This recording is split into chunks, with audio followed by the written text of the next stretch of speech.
Captain Malcolm Reynolds stood at the front of the crowded aircraft, microphone in hand, his voice cutting through the tension. "If you can't accept all of my passengers, then you're not welcome on my plane." The stunned silence that followed would forever change Jasmine and Jordan's lives. Before we dive into this incredible story of courage and standing up against discrimination, let me know where you're watching from in the comments. Hit that like button and subscribe if you believe in equality and want to see more real stories of everyday heroes. Now, let's get into what led to this powerful moment. The morning sun streamed through the bedroom window as Jasmine Washington carefully packed her debate notes into a leather portfolio. Her twin brother Jordan was already dressed, methodically arranging his math textbooks in his backpack. At 17, the Washington twins were already making a name for themselves in academic circles throughout Atlanta. "You think Columbia will be impressed with a national championship?" Jordan asked, adjusting his glasses. His fingers tapped nervously against his calculator case, a habit that emerged whenever he mentioned their shared dream school. "They'd better be," Jasmine replied with a confident smile. "Your math proofs already caught their attention last year, and this competition could seal the deal for both of us." The twins had been preparing for the National Academic Excellence competition in New York for months. Jordan, with his extraordinary gift for mathematics, had developed a new approach to solving complex equations that had caught the attention of university professors. Jasmine, equally talented in her own right, had become the youngest debate champion in Georgia state history, with a particular talent for constitutional law arguments. Their modest home in South Atlanta was filled with trophies and academic awards, hard-earned achievements that represented countless late-night studying.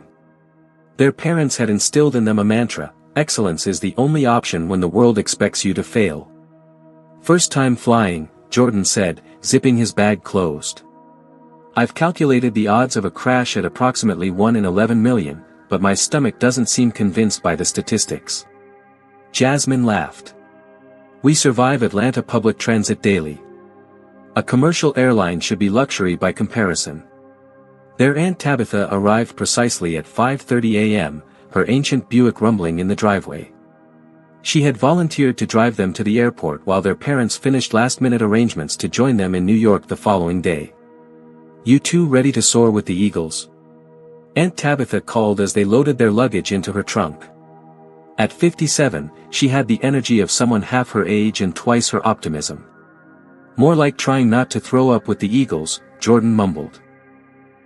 Aunt Tabitha adjusted her colorful head wrap and fixed them with a serious look before starting the car. "Listen now. You're about to enter spaces where folks who look like us aren't always welcome. Hold your heads high, remember your worth, and don't let nobody make you feel small. Your brilliance is your passport, but your dignity is your shield." The drive to Atlanta International Airport took 40 minutes. Holiday travelers created a sea of humanity that flowed through the terminal entrances. The twins had never seen so many people moving with such determined purpose. "Our flight leaves at 9:15, Jasmine said, checking her boarding pass for the 20th time. "Summit Airlines, Gate B22. The security line stretched and curved like a great serpent. When they finally reached the checkpoint, the TSA agent barely glanced at the white businessman ahead of them before waving him through. When Jordan stepped forward, the same agent frowned. "Random screening," he announced, directing Jordan to step aside. Jasmine was selected for the same random check moments later. 20 minutes of additional screening later, they were finally allowed to proceed, now rushing to make their flight. The departure board showed their gate was at the farthest end of the terminal. Final boarding call for Summit Airlines Flight 2473 to New York LaGuardia, the announcement echoed as they sprinted toward Gate B22. Red-faced and breathless, they arrived just as the gate agent was preparing to close the door. "Washington? Jordan and Jasmine?" The agent checked their boarding passes with a raised eyebrow. "Just made it. Down the jet bridge, straight aboard." The twins stepped onto the plane, boarding passes clutched tightly in hand, a mixture of relief and excitement washing over their faces as they prepared for their first flight and the competition that awaited them in New York. 14B and 14C, Jasmine read from their boarding passes, pointing down the narrow aisle. The Boeing 737 was nearly full, passengers stuffing bags into overhead compartments and settling into their seats. The twins made their way through the cabin, counting row numbers as they went. "Here we are," Jordan said, stopping at row 14. He gestured for Jasmine to take the window seat, knowing his sister had been hoping for a view of the clouds. She squeezed past and settled in, immediately peering out at the ground crew loading luggage. "I can't believe we're actually flying," she whispered, her breath fogging the small oval window. Jordan took the middle seat beside her, carefully arranging his backpack under the seat in front. "According to the airline's website, we'll reach approximately 33,000 feet, he informed her, his anxiety manifesting as aviation trivia. "At that altitude, the outside temperature will be around -70 degrees Fahrenheit. Jasmine patted his hand. "Try not to calculate our potential energy at cruising altitude, okay? You'll make yourself sick before takeoff."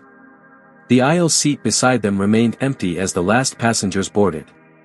Just as the flight attendants were preparing to close the aircraft door, a commotion at the front of the cabin caught their attention. A woman in her early 60s swept down the aisle, designer handbag swinging from her arm.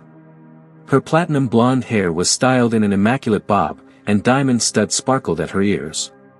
She wore an expression of barely contained irritation as a flight attendant followed close behind.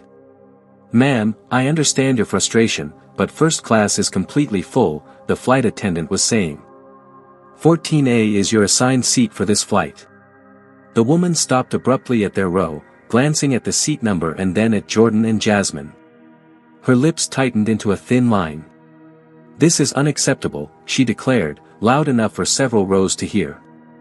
"I paid for first class. I'm a Platinum Elite member." "I understand, Ms. Whitfield," the flight attendant replied. "As I explained, there was an aircraft change that reduced our first-class cabin size. We've already processed the downgrade refund to your account."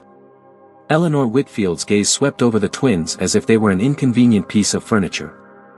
"And this is all that's available?" she asked, making no effort to lower her voice. Jordan shifted uncomfortably in his seat as Jasmine stared determinedly out the window. "I'm afraid so. The flight is completely full," the attendant responded. With a dramatic sigh, Eleanor placed her designer bag in the overhead bin and perched on the edge of seat 14A, as far from Jordan as the confined space would allow. The scent of expensive perfume enveloped their row. "I suppose this will have to do," she muttered, pulling out her phone and pointedly turning away from the twins. For several minutes, an uneasy silence settled over row 14. Jordan opened his math textbook, trying to focus on equations rather than the tension crackling beside him. Jasmine continued looking out the window, her reflection in the glass showing her clenched jaw. As the flight attendants began their safety demonstration, Eleanor shifted in her seat, accidentally bumping Jordan's elbow. "Sorry," Jordan said automatically, though he hadn't been at fault. Eleanor's response was a barely audible murmur, "Of course they had to seat me here." Jasmine turned from the window, eyebrows raised. "Excuse me?" "Nothing, dear," Eleanor replied with a tight smile that didn't reach her eyes. "Just wondering why Summit Airlines seems to think their platinum members deserve to be crammed into economy with," she paused, looking them over, "school children." "We're traveling to an academic competition in New York," Jasmine said coolly. "National finals." "How nice for you," Eleanor replied, her tone suggesting it was anything but. She pulled a sanitizing wipe from her purse and ostentatiously cleaned the armrests. The plane began pushing back from the gate, the captain's voice crackling over the intercom with welcome announcements. Eleanor glanced at her watch repeatedly, sighing loudly enough to draw attention from passengers across the aisle. When the flight attendant named Regina Porter came through checking that seatbelts were fastened, Eleanor raised a manicured hand to stop her. "Excuse me," she called. "Is there any possibility of a different seat becoming available? Perhaps in first class if someone doesn't show up?" Regina smiled professionally. "I'm sorry, Ms. Whitfield, but the flight is completely full. Every seat is assigned."